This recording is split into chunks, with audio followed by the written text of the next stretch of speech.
मैं आपको एक कहानी बताता हूँ, उसके बाद हम लोग प्रार्थना में जाएंगे, हमारे पास समय नहीं है ज़्यादा। मगर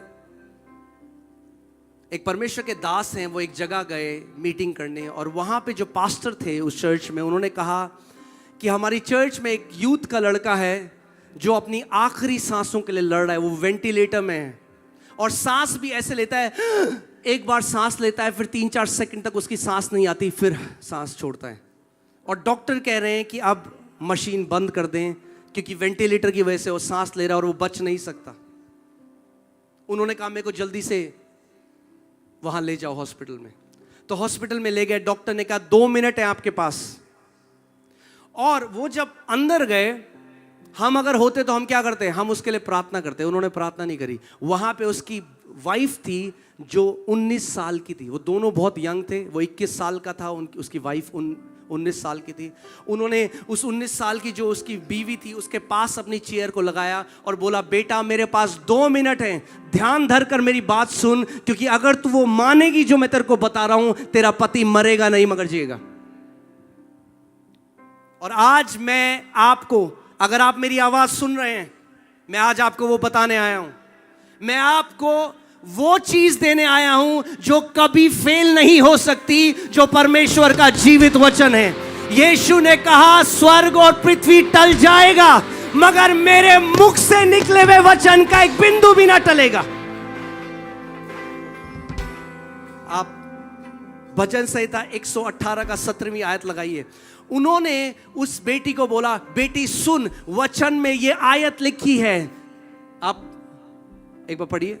मैं ना मरूंगा, मैं ना मरूंगा, वरन जीवित रहूंगा, वरन जीवित रहूंगा, और परमेश्वर के कामों का वर्णन करता और रहूंगा। परमेश्वर के कामों का वर्णन करूंगा। अब ध्यान से सुनो।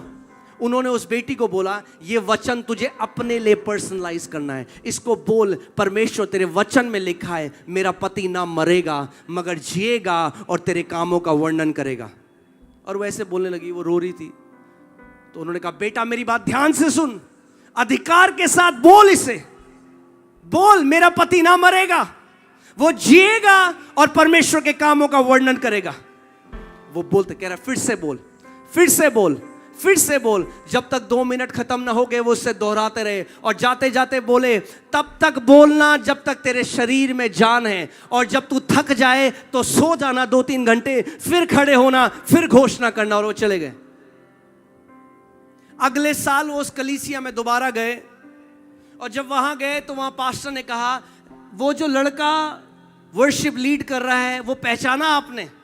उन्होंने कहा नहीं, वो कौन है? कहा वो वही लड़का है जो लास्ट ईयर वेंटिलेटर में मर रहा था, अब वो हमारी चर्च में वर्शिप लीडर है। तो उन्होंने कहा मैं उसकी पत्नी से मिलना चाहता हूं। और उसकी पत्नी आई तो उन्होंने कहा, बेटा मैं जानना चाहता हूं तूने क्या किया जो मैंने तुझे बताया था। उन्होंने कहा, पास्टर जी आपने जैसे बोला था मैंने वैसे ही किया। मैंने हजारों बार इस बात की घोषणा करी, प्रभु तेरे वचन में लिखा है मेरा पति न मरेगा मगर जिएगा और तेरे कामों का वर्णन करेगा। प्रभु मेरा पति ना मरेगा मगर जिएगा और तेरे कामों का वर्णन करेगा। प्रभु मेरा पति ना मरेगा मगर जिएगा और तेरे कामों का वर्णन। उन्होंने कहा, कितनी बार तूने बोला? कहा तब तक बोला जब तक मेरे शरीर में जान थी, और फिर मैं सो जाती थी, फिर उठती, फिर बोलती। उन्होंने कहा, क्या तूने पहले दिन कोई बदलाव देखा? उसने कहा, कोई बदलाव नहीं देखा। वो फिर वैसे ही सांस ले रहा था। दूसरे दिन कोई बदलाव नहीं। कह रहे तीसरे दिन उसकी सांस नॉर्मल हो गई, वो नॉर्मल सांस लेने लगा, और 1 हफ्ते के बाद वो डिस्चार्ज हो गया, पूरा चंगा हो गया। जिस वचन से परमेश्वर ने पूरे ब्रह्मांड को बनाया, उस वचन से वो आपके अंदर एक नई किडनी भी डाल सकता है, एक नया हृदय भी डाल सकता है, आपका कैंसर नाश कर सकता है, आपकी बीमारी नाश कर सकता है। मगर ये वचन, अब मैं जो बोलने जा रहा हूं शायद कई लोगों को बुरा लगे, मगर ध्यान से सुनना। ये वचन जब तक इस पेपर के अंदर है तब तक इसमें कोई सामर्थ्य नहीं। कई लोग तकिए के नीचे रख के सोते हैं, ये बुरे सपने ना आए तकिए। अरे ये वचन जब तक इस लेदर की किताब के अंदर है तब तक इसमें सामर्थ्य नहीं। सामर्थ्य तब है जब ये वचन आपके हृदय में चला जाता है।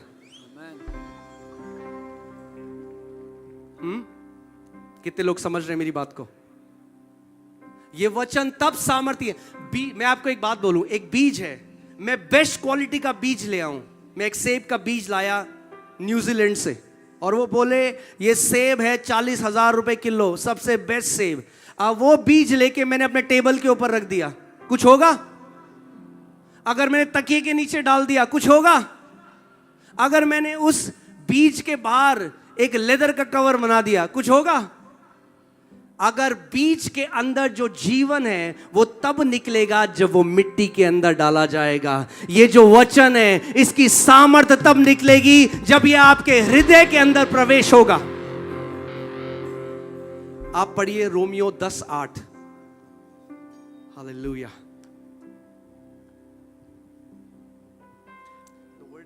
परंतु वह क्या कहती है, यह कि वचन तेरे निकट है। ओके, ध्यान से सुनो। हालेलुया। आप जानते हैं उतनी ही बाइबल आपकी है, वो नहीं जो आपके हाथ में है, वो जो आपके हृदय में है।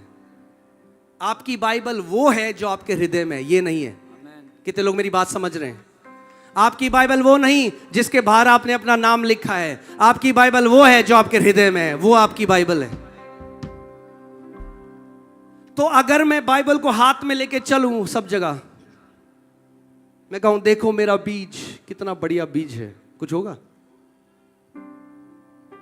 उसका वचन बीज के समान है। और आज मैं आपको सिखा रहा हूं उसके वचन को हृदय में डालने का तरीका क्या है। हाँ जी, पास्टर मत पढ़िए। वचन तेरे निकट है। वचन तेरे निकट है। कब है वचन तेरे निकट? आगे, तेरे मुंह में, तेरे मुंह में और तेरे मन में है। और तेरे मन में, यानी आपके मन में वचन तब जाता है जब पहले वो आपके मुंह में होता है। यानी जब आप वचन की घोषणा बार बार अपने मुंह से करते हैं तो वो आपके हृदय में चला जाता है। और जो वचन आपके हृदय में चला जाता है वो आपका और आपकी पीढ़ियों का होता है। वो आपका जीवन बदल देगा। आज मेरा यहां आने का कारण यह है कि आप जानो, हम चले जाएंगे कल के बाद, मगर वचन आपके पास रहेगा। वचन आपके पास रहेगा। आमीन।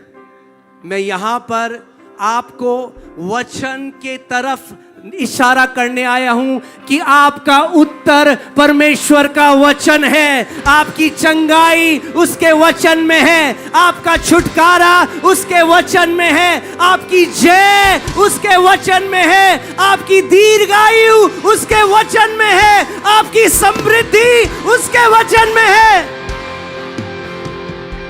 इस वचन को मनन करके, हाँ, मेरे लिए एक ज्योतिषी ने कहा था कि तू कभी जिस जगह मैं पैदा हुआ था अपने गांव में, बोला वहां से बाहर नहीं जाएगा। आज मैं ढूंढ रहा हूं ज्योतिषी को।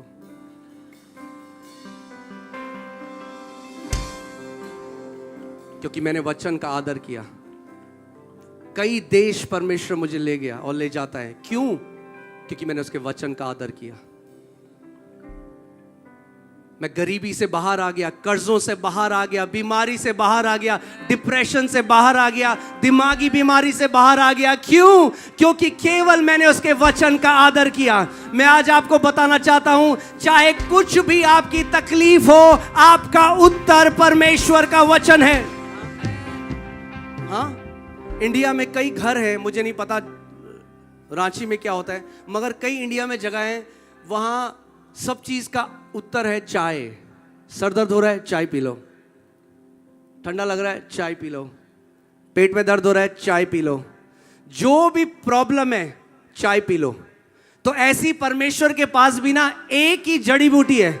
आप बोल रहे हो सर में दर्द, वो कहता है मेरा वचन। आप कह रहे हो मुझे डिप्रेशन है, परमेश्वर कहता है मेरा वचन। आप कहते हो मैं कर्जों में हूं, परमेश्वर कहता है मेरा वचन। आप कहते हो मुझे कैंसर है, परमेश्वर कहता है मेरा वचन। आप कहते हो मुझे ट्यूमर है, परमेश्वर कहता है मेरा वचन।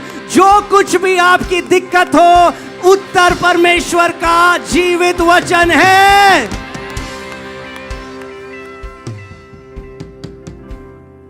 आमीन। और मैं आज आपको यह भी बता दूं, आप यीशु का उतना ही आदर करते हो जितना आप वचन का करते हो। अगर आप उसके वचन का आदर नहीं करते तो आप यीशु का आदर भी नहीं करते। क्योंकि वो परमेश्वर का जीवित वचन है।